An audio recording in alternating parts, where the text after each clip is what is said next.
So what advice do I have for college graduates?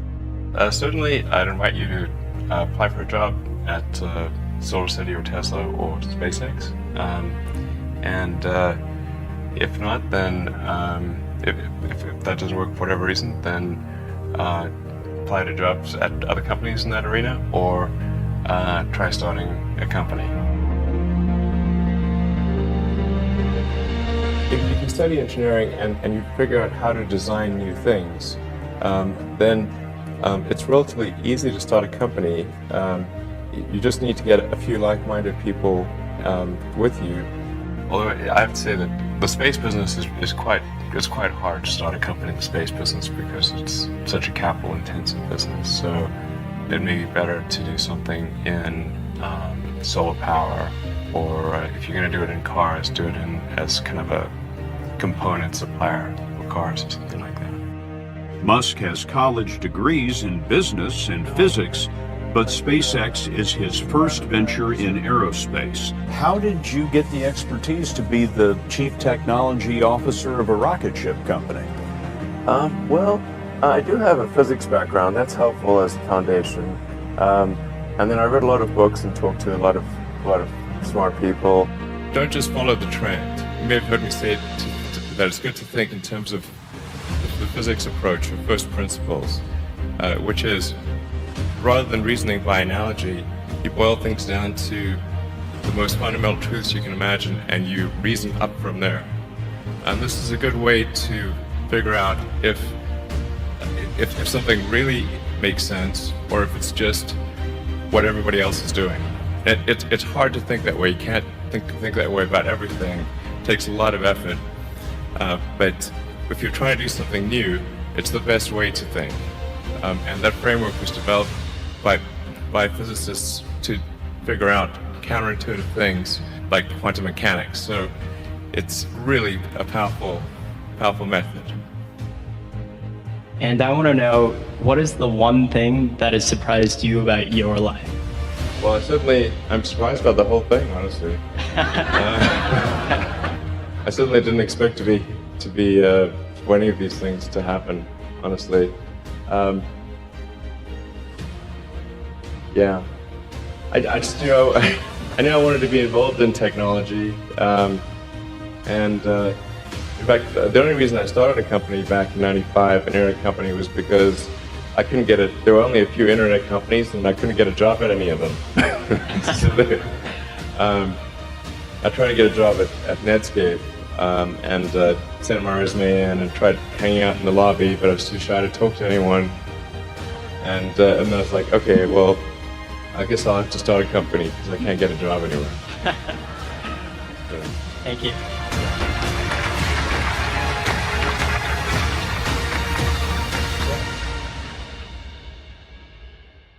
I wouldn't say I'm fearless. In fact, I think I feel fear quite strongly. But if what we're doing is, if what I'm doing is, I think, is important enough, then I just override the fear. So, but it's not as though I feel like more strongly than I would like. I think also people tend to overweight risk on a personal level. It's one thing if you've got, a mortgage to pay and kids to support, and that if you were to deviate from your job, how you're going to feed your family and pay the rent, and okay, that's understandable. But let's say you're young and you're just coming out of college or coming out of high school or whatever. What do you risk?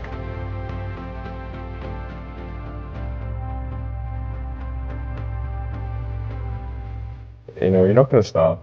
I mean, it's really certainly not in any kind of modern economy. It's so easy to earn enough money just to live somewhere and eat food. I don't know what are they afraid of? They're mostly afraid of failure, I think.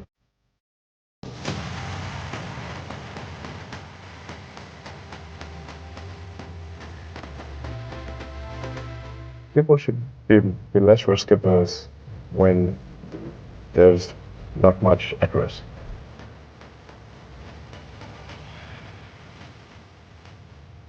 what is education? Like you're basically downloading data and algorithms into your brain, and it's actually amazingly bad in conventional education. It's like it shouldn't be like this huge chore. Like the more you can gamify the process of learning, the better.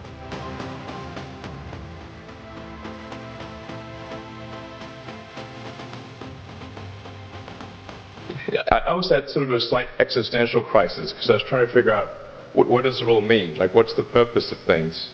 And I came to the conclusion that if we can advance the knowledge of the world, if we can do things that expand the scope and scale of consciousness, then we're better able to ask the right questions and become more enlightened, and that's really the only way forward.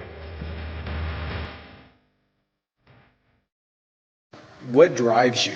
What is it that when you wake up in the morning, do you see a problem and you want to solve it?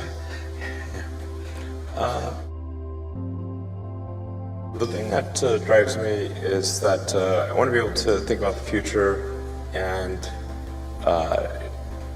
feel good about that. That we're doing what we can to have the future be as good as possible, to be inspired by what is likely to happen, and to look forward to the next day. So that's what really drives me is trying to figure out how do we make sure that things are great, and I'm going to be so, and that's the underlying principle behind Tesla and SpaceX, is that I think it's pretty important that we accelerate the transition to sustainable generation and consumption of energy. It's inevitable, but it matters if it happens sooner or later.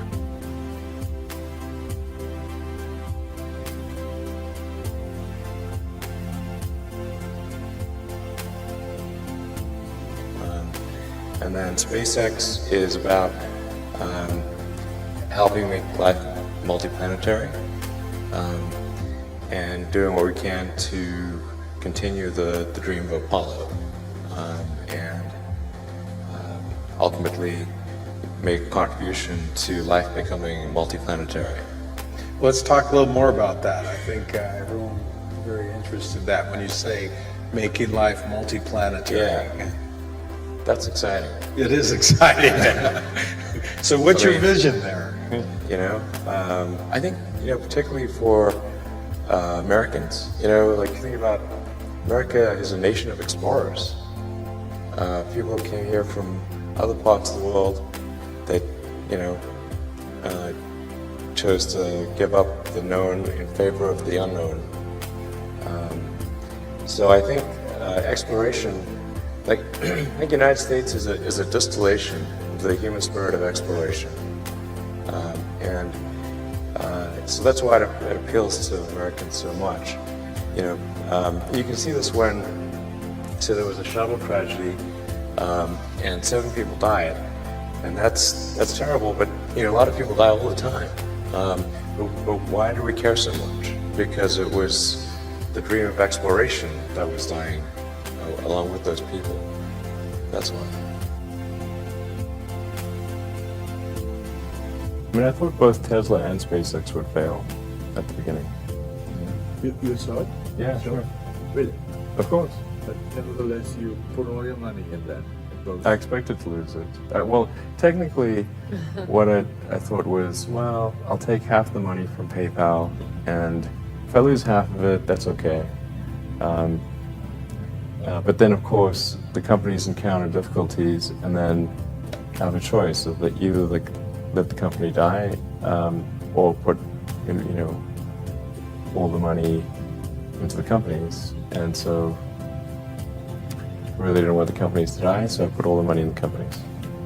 Yeah. And then I had to borrow money from friends to pay living expenses. Yeah. Just really looking just for evidence of exceptional ability, And if there's a track record of exceptional achievement, then it's likely that that will continue into the future.